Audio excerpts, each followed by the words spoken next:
नमस्कार, मैं डॉक्टर इंदु सहारण आप सबका स्वागत करती हूँ। आज हम मैथिली शरण गुप्त के जीवन परिचय के बारे में व उनकी साहित्यिक विशेषताओं के बारे में चर्चा करेंगे। देखिए, मैथिली शरण गुप्त हिंदी साहित्य में एक जाना पहचाना नाम है और ये किसी परिचय के मोहताज नहीं है, परंतु फिर भी आज हम इनके व्यक्तित्व और कृतित्व के बारे में इस वीडियो में जानने का प्रयास करेंगे। इनका जन्मदिन कवि दिवस के रूप में भी मनाया जाता है और ये राष्ट्र कवि के रूप में विख्यात हैं। तो आइए सबसे पहले इनके जीवन परिचय के बारे में जान लेते हैं।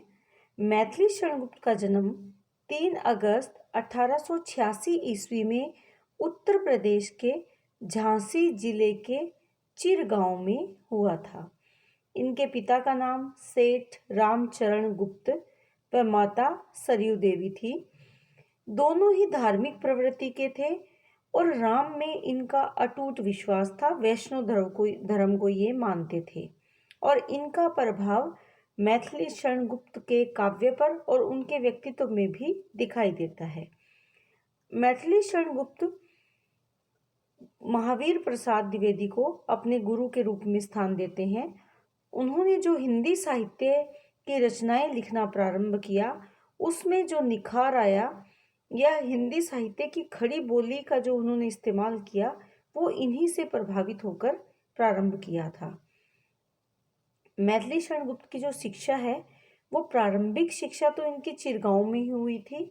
उसके पश्चात ये झांसी के मैकडॉनल्ड स्कूल में पढ़ने लगे थे, परंतु बीच में ही पढ़ाई छोड़ दी और जो वास्तविक भाषाओं का ज्ञान है, जैसे हिंदी भाषा, बंगला भाषा, मराठी और अंग्रेजी, इन सभी प्रकार की भाषाओं से संबंधित साहित्य का गहन अध्ययन इन्होंने घर पर ही किया और 1964 ईस्वी में 78 वर्ष की आयु में इनकी मृत्यु हो गई। और इनकी मृत्यु कहाँ हुई?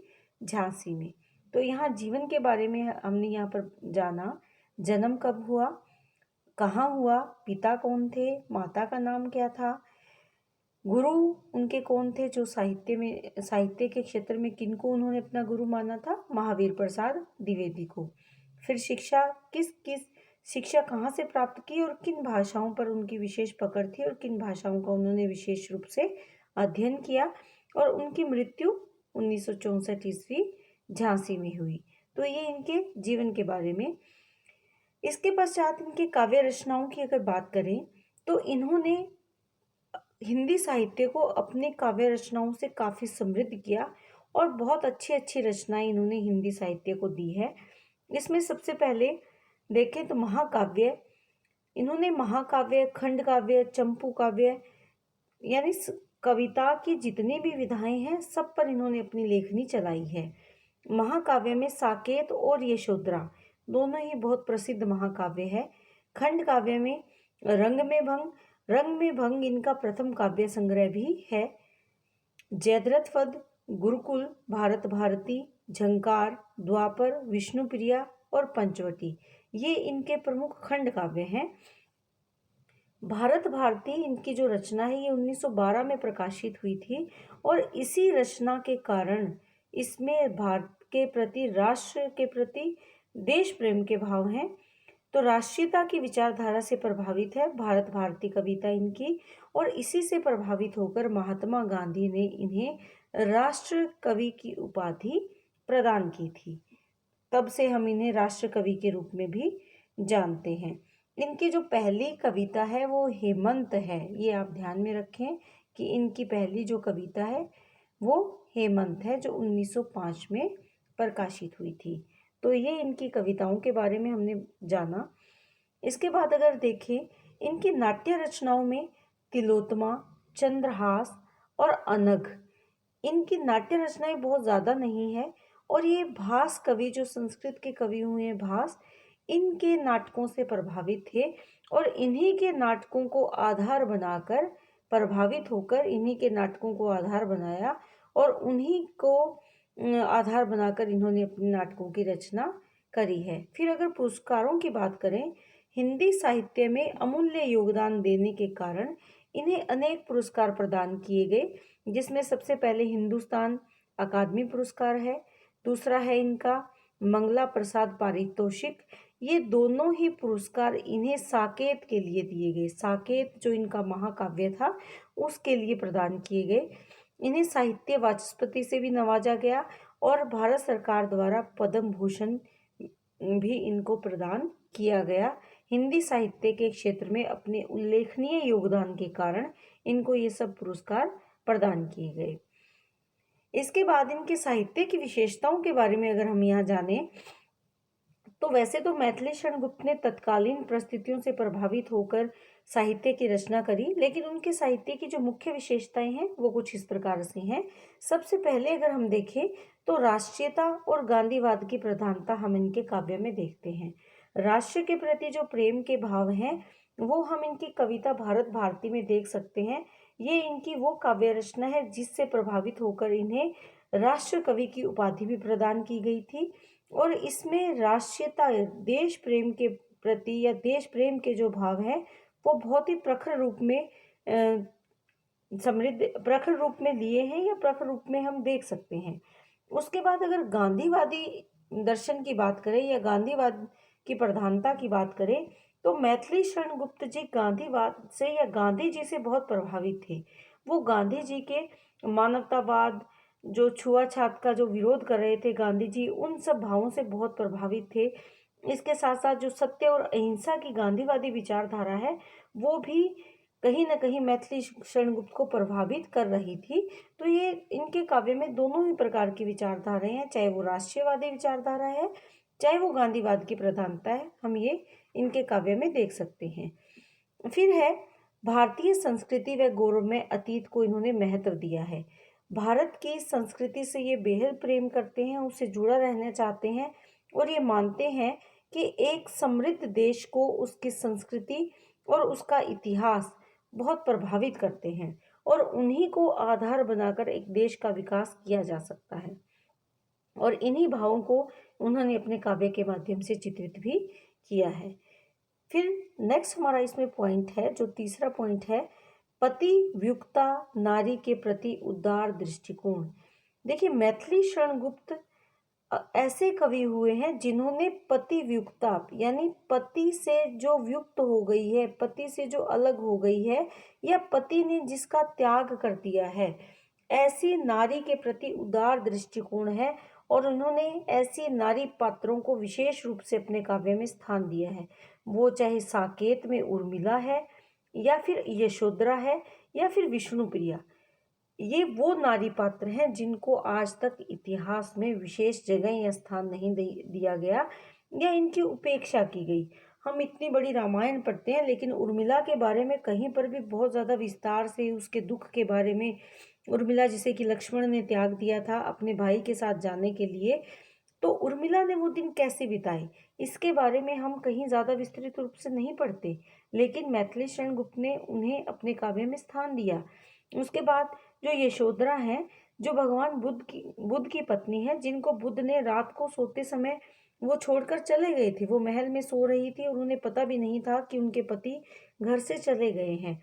और उस नारी की या यशोधरा के मन की क्या स्थिति है उसका चित्रण किसने किया है? मैथिली शरण गुप्त ने। तो जिन स्त्रियों को उनके पतियों द्वारा त्याग दिया गया है, ऐसे हमारे इतिहास में जो नारी पात्र है उनका विशेष रूप से उल्लेख इन्होंने अपने काव्य के माध्यम से किया है या उन नारी पात्रों को आधार बनाकर इन्होंने काव्य की रचना करी है। फिर आता है समाज सुधार की भावना। ये हमारा चौथा पॉइंट यहाँ पर है, समाज सुधार की भावना। देखिए समाज में ये क्या सुधार करना चाहते हैं, वो चाहे हिंदू मुस्लिम एकता की बात हो, चाहे वो छूत अछूत की बात हो या विधवा विवाह जैसे उस समय के मुद्दे रहे हों, यानी विधवा का पुनर्विवाह किया जाना चाहिए, इस बात के ये पक्ष में थे। लेकिन हमारा समाज क्या कहता था? विधवा को दोबारा से विवाह करने का अधिकार नहीं, समाज पुरुष प्रधान है, समाज में पुरुष को एक से अनेक विवाह करने का अधिकार है। लेकिन स्त्री अगर कोई विधवा हो गई है, क्योंकि उस समय छोटे छोटे बच्चों का विवाह कर दिया जाता था, ऐसे में छोटी छोटी बालिकाएं बिना ससुराल जाए ही विधवा बन जाया करती थी। बहुत ही छोटी उम्र में वो विधवा अगर उनके पति की मृत्यु हो गई है तो पूरा जीवन उन्हें विधवा के रूप में गुजारना पड़ता था। इस परंपरा का वो विरोध करते हैं और वो कहते हैं कि समाज में अगर सुधार करना है तो हमें प्रजातंत्र को स्थापित करना होगा और हमें हमारी जो ऐसी परंपराएं हैं जो समाज के लिए कोड बन गई है या समाज को जो दूषित कर रही है, उनमें परिवर्तन लाने की ज़रूरत है। हमारा समाज ऊंच नीच के भाव से आगे नहीं बढ़ सकता, विकास नहीं कर सकता, अपितु मानवतावाद का अगर विचार हम समाज में स्थापित करेंगे तभी समाज का विकास हो सकता है। उसके बाद आता है श्री राम के प्रति आस्था। ये भक्ति भावना का पॉइंट भी बना सकते हैं कि उनके भक्ति भाव कैसे थे। मैंने यहाँ श्री राम के प्रति आस्था ये पॉइंट बनाया है। देखिए, जो गुप्त जी हैं, बचपन से ही इन्होंने वैष्णव धर्म के बारे में जाना, वैष्णव भक्ति के बारे में जाना, क्योंकि इनके माता और पिता दोनों ही वैष्णव भक्ति से प्रभावित थे। तो राम के प्रति जो विचारधारा है या राम भक्ति के प्रति जो इनकी आस्था है, वो बचपन से ही इनके स्वभाव में शामिल हो गई थी, अपने माता पिता से इन्होंने ग्रहण की। और ये राम के माध्यम से ही समाज में बदलाव लाना चाहते हैं, परिवर्तन लाना चाहते हैं। ऐसा नहीं है कि अन्य धर्मों का या अन्य देवों का विरोध करते हैं, ये कृष्ण का भी उतना ही सम्मान करते हैं और कृष्ण को भी अपने द्वापर जो इनका काव्य है उसमें कृष्ण के गुणों का भी इन्होंने गान किया है। इसी तरह से उन्होंने काबा और करबला है उसमें भी उन्होंने अपना दृष्टिकोण रखा है। इनकी जो रचना है यशोधरा, उसमें गौतम बुद्ध के बारे में ये चर्चा करते हैं। माना कि ये किसी एक विचार से ही बंधे हुए नहीं है, विविध विचारधाराएं हैं, सभी धर्मों के प्रति विचार इन्होंने व्यक्त किए हैं, लेकिन इनकी विशेष रूप से आस्था किस में है? राम में। राम के प्रति उनके विचार हम इनकी पंक्तियों से देख सकते हैं कि राम तुम्हारा चरित्र स्वयं ही काव्य है, कोई कवि बन जाए सहज संभव्य है। अर्थात राम से इतना प्रभावित हैं कि ये मानते हैं कि राम का तो चरित्र अपने आप में ही एक बनी बनाई कविता है और कोई भी इससे प्रभावित हुए बिना नहीं रह सकता। और इसीलिए ये राम राज्य स्थापित करना चाहते हैं और राम को अपना आदर्श मानते हैं। फिर हमारा पॉइंट आता है प्रकृतिवादी या प्रकृति प्रेमी। प्रकृति से विशेष रूप से जुड़े हुए कवि हैं ये। तो प्रकृति के बारे में अगर इन्होंने इनका जो चित्रण हम देखें कविताओं में, तो वो सूक्ष्म चित्रण ऐसा नहीं है कि इन्होंने छायावादी कवियों की तरह बहुत ज़्यादा सूक्ष्म चित्रण किया है, लेकिन फिर भी इनका जो प्रकृति चित्रण है बहुत ही संजीव है। जहाँ पर जैसी आवश्यकता है वहाँ प्रकृति का वैसा प्रयोग इन्होंने किया है।